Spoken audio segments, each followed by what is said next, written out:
Hi, this episode builds upon the last episode about confidence.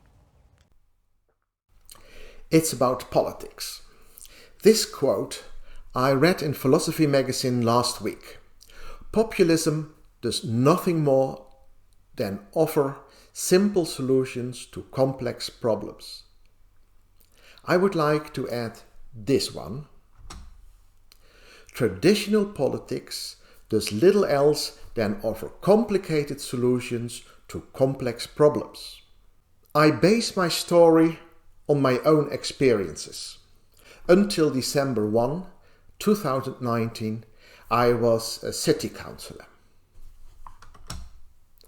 This is me, hardly to recognize. As a councillor, I had many conversations with people. Here you see a selection of quotes from people on the marketplace in 2017. And the first one is, "I am not going to vote because they do not listen to me." I heard it regularly and I have to admit I was often shocked by it.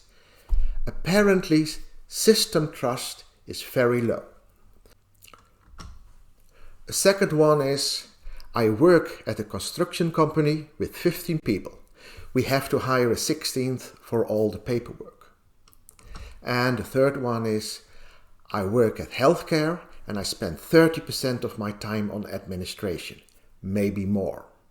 Therefore, my conclusion is that we have no healthy balance between complex on the one hand and complicated on the other, with reference to part 3 of the series. In this imbalance, we can observe a shift. As politicians, we have 3 roles: a representative role, a framing role, and a controlling role.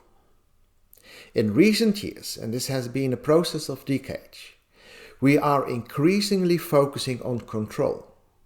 I estimate that 70% of our energy goes into that. The result is that the political function has become very technocratic. For many people who want to contribute to our society, this is not very attractive. I ask myself regularly, how did it come? How is it possible? And then I heard this sentence very often. You can only achieve goals by formulating policy. Here you see the quote again, a little bit more readable, I think. Most troubles I have with the word only. That's a simulacrum, a copy without an original. You hear it very often, but in fact it's not true. The political palette is much richer. You don't have to draw up a generic policy for everything. You can also solve specific problems with specific measures and achieve a lot with empathy, a vision, or a good story. And what's even more exciting, you can deviate from existing rules based on ethical considerations. That asks for bravery. We can observe that a large part of the palette is shifting to the background and attention is purely given to generic policy. Residents experience that when they come up with a good idea and government reacts like, "Well, this is a brilliant idea. However, we don't have any policy for this yet." What doesn't exist in policy reality does not exist at all. If we look at the policy development itself, we can observe the following. We start with a society in which a complex issue manifests itself. The first question we can ask ourselves is, do we get it? No one oversees the whole, so we have to reduce complexity. We exclude processes. Then we can ask ourselves the question again, do we get it? If we still do not get it by then, we will continue to reduce complexity on and on. More processes are excluded. We will continue in doing that until almost nothing remains. At some point, we stop the reduction. At that point, the observations we make in society correspond to the models and statistics we use. Then we make policy by formulating standards, rules, protocols, and so on.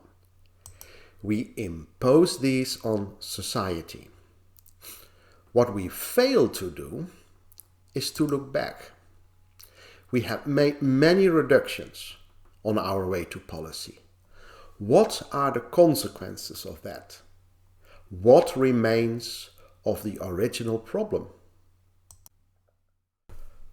The result is that we test comprehensive initiatives against a moderately and very one-sided rule and throttle them at an early stage. There are so many policy constraints that it's impossible for people to meet them all. Now back to politics. We are not waiting for populists to shout, "We want fewer rules. If we get rid of half the rules, everything will be fine." That is still technocratic. Thinking in non-rules is still thinking in rules. What we really need are politicians who are able to bridge the gap between government and society, who can narrow the distance between day-to-day reality on the one hand and policy reality on the other. They will use all colors on the palette. At the beginning I showed you two quotes. To come to a conclusion, I add a third quote. We need politicians who have the guts to approach complex issues as complex issues. Well, this was episode 11. In the next episode I will focus on knowledge. I hope to see you again. Till then, hoi!